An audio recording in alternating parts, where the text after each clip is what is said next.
Across the US, single-class 50-seat regional aircraft are on the way out.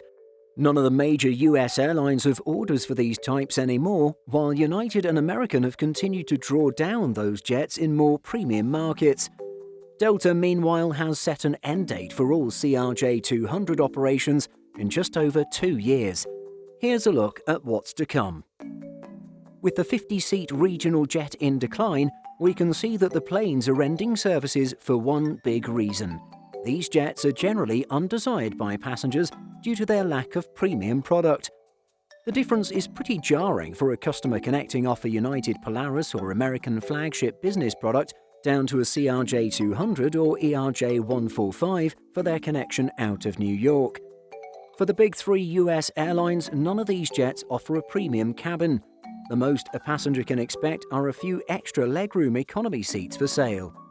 Considering this, the move to larger jets would offer more capacity and space for more premium cabins, which of course means more revenue-generating premium customers. Looking at how these aircraft featured in US fleets at the start of 2021, we can see that American had 8 Embraer ERJ140s and 114 ERJ145s. Meanwhile, Delta had 45 CRJ200s and United had 133 CRJ200s and 168 ERJ145s.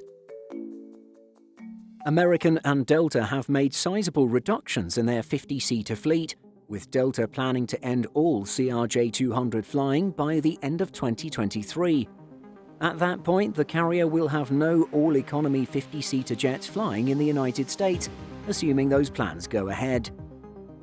United is also planning a massive move away from the 50-seaters. By 2026, as part of the airline's plan to increase gauge across the country and unlock the power of its hubs, it'll retire over 200 all-economy 50-seater regional jets.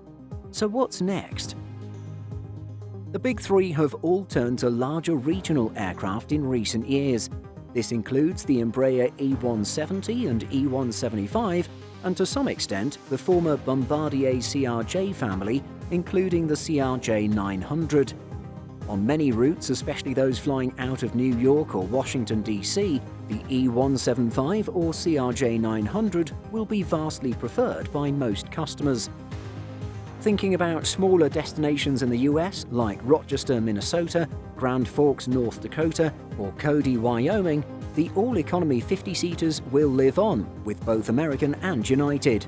However, it's more of repositioning with a reduction in the number of jets, which will continue to fly to small destinations where a mainline jet would not work and where premium demand may be lacking.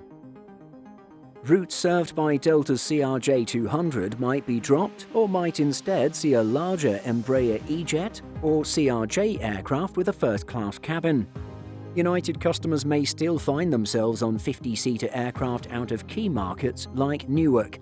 However, it will be on the airline's upgraded CRJ550 regional jet.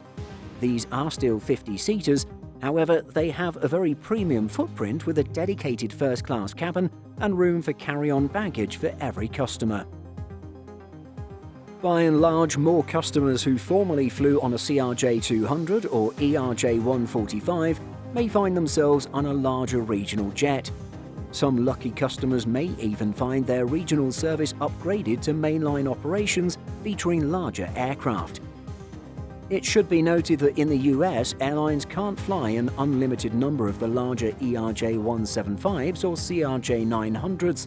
Scope clauses with pilots govern how many of these planes can fly under the regional brand.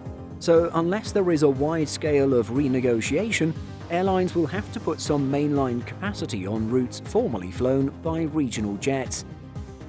Perhaps we could see Delta taking the Airbus A220 and putting them into service on former E175 or CRJ900 routes, thereby freeing up the planes to cover the lost capacity from the 50-seater aircraft.